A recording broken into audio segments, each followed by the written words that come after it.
risco relativo. Uma aplicação importante que se faz da probabilidade é o cálculo do risco relativo. Risco relativo, se for calculado dentro de um grupo, é a mesma coisa que probabilidade, e nós o chamamos de risco intragrupo, ou seja, a probabilidade de ocorrência de certo evento, desfecho, dentro de um grupo. O risco intragrupo, ou probabilidade, varia sempre entre 0 e 1, ou de 0% a 100%.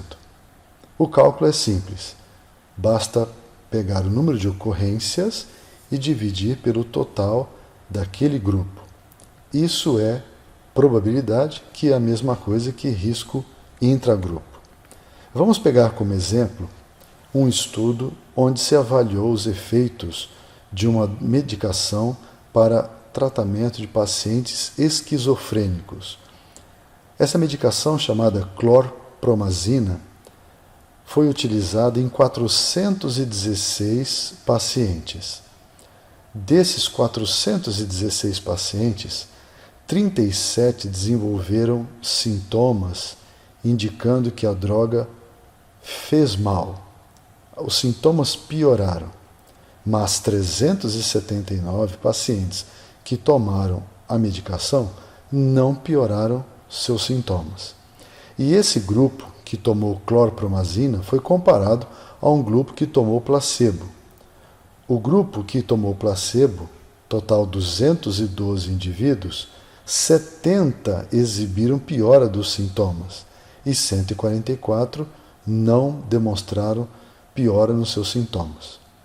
Muito bem, vamos calcular a probabilidade de piorar os sintomas no grupo que tomou a medicação.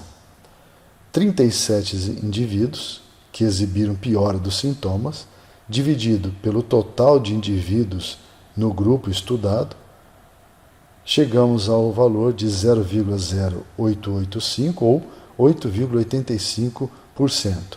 Isso significa que 8,85% dos pacientes que tomaram clorpromazina exibiram piora dos sintomas. Vamos compará-los agora com o grupo B, o grupo que tomou placebo. Dos 212 indivíduos, 70 exibiram piora dos sintomas, totalizando 33%. Risco relativo é a relação ou divisão da probabilidade do evento ocorrer num grupo tratado, no nosso exemplo aqui o grupo que tomou medicação, grupo A, contra o grupo controle, no nosso exemplo o grupo que tomou a medicação placebo. Vamos voltar a um exemplo que já citamos outras vezes. Se o risco de um fumante desenvolver câncer de pulmão for de 20% e o risco de um indivíduo não fumante for de 4%, qual seria o risco relativo de câncer associado ao hábito de fumar? A probabilidade de fumar e desenvolver câncer é de 20%, e a probabilidade de um não fumante desenvolver câncer é de 4%. 20 dividido por 4, chegaríamos a 5.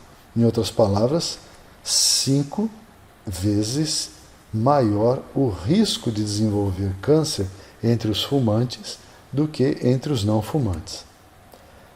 Como se interpreta esse resultado?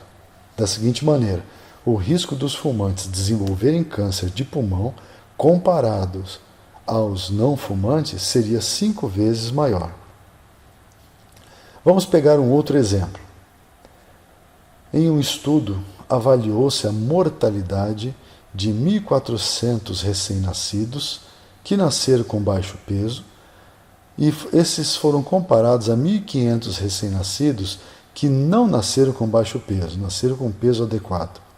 O que os pesquisadores querem saber é qual a probabilidade de um bebê, um recém-nascido, morrer, tendo nascido com baixo peso, qual a probabilidade de um recém-nascido morrer, tendo nascido com peso adequado, e qual o risco de um recém-nascido morrer, tendo nascido com baixo peso, em relação a recém-nascidos que nascem com peso adequado.